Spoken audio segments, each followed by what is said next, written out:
Alors, on veut savoir vers quoi tu veux nous envoyer, Dieu.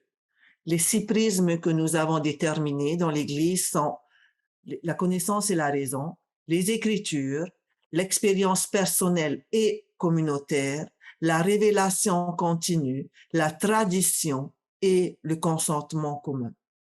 Et regarder à travers chaque prisme offre une discipline vitale et vivifiante de la recherche de Dieu, de façon à nous étirer et nous interpeller aussi. Plutôt que d'être guidés par que nos propres idées ou par nos agendas ou bien parce qu'on préfère, il nous est demandé d'évaluer ce que nous découvrons dans la sagesse d'une communauté et d'une tradition bien plus large et de continuer à rechercher une vérité plus grande. Explorons maintenant les 6 prismes, peut-être rapidement. Le premier, connaissance et raison.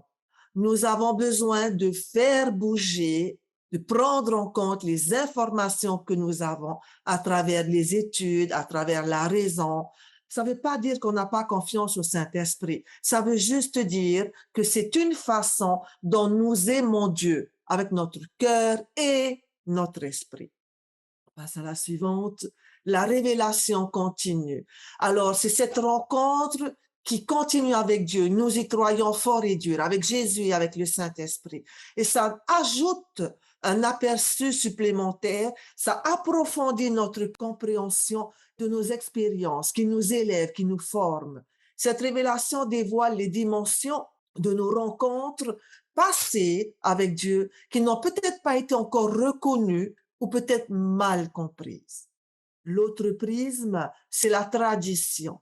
Alors la tradition, c'est le corps des croyances, de la sagesse et des pratiques que nous avons reçues, que nous avons enracinées au fil des ans par une communauté de foi qui cherche à vivre l'Évangile à différentes époques et lieux. Ça, c'est un prisme aussi.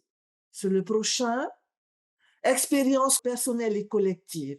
Alors, nous pouvons aussi, grâce à ça, impliquer dans les différents prismes pour savoir où Dieu nous envoie, apporter notre propre expérience, notre propre culture, nos croyances, nos sentiments, notre personnalité et mieux comprendre vers où Dieu nous envoie. C'est fiable et ça se produit aussi avec les autres. Bien sûr, les Écritures. Les Écritures, la parole qu'on dit vivante, est présentée comme une bonne nouvelle pour les gens blessés. Les Écritures nous permettent de porter le fruit de l'amour, du pardon, de la réconciliation et de l'espoir pour tout le monde. C'est un autre prisme qu'on utilise. Et le consentement commun. Il y a un processus d'éducation, de discussion, de prière, de considération qui exige beaucoup de communauté, de coopération, de patience et une sensibilité spirituelle qu'on appelle le consentement commun. Et ça, c'est un prisme qui nous encourage à entendre toutes les voix pour qu'on, peu importe, mais que tout soit considéré pour une décision. C'est un prisme essentiel dans notre Église. Alors, pour discerner fidèlement, nous devons éviter une attitude comme si il y a que soi. J'ai confiance qu'en moi. Nous devons éviter une attitude de confiance en soi.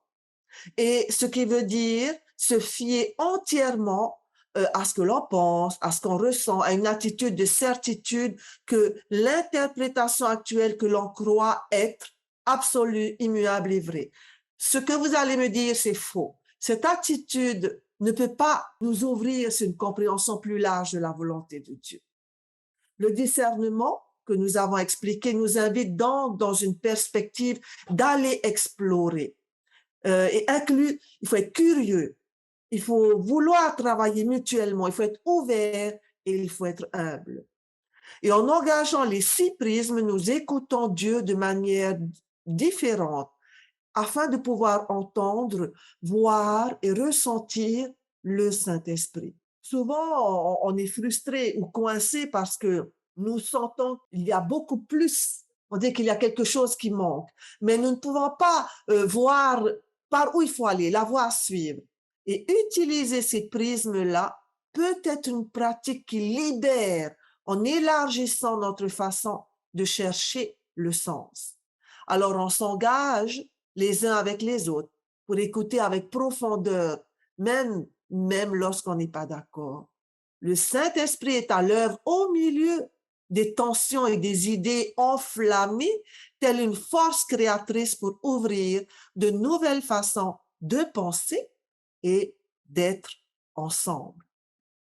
Au milieu de la complexité et de l'urgence dans notre monde, ce discernement est une pratique fiable pour se connecter à la sagesse et au conseil de Dieu. C'est une pratique qui reconnaît que Dieu est à l'œuvre à chaque instant, décision, relation et dans tous les aspects de la vie. Alors que nous continuons à aborder ensemble des sujets stimulants et importants, et j'espère qu'ils sont stimulants et importants pour nous tous, puissions-nous grandir dans l'émerveillement et l'humilité devant Dieu qui continue de parler encore maintenant en vous et en nous.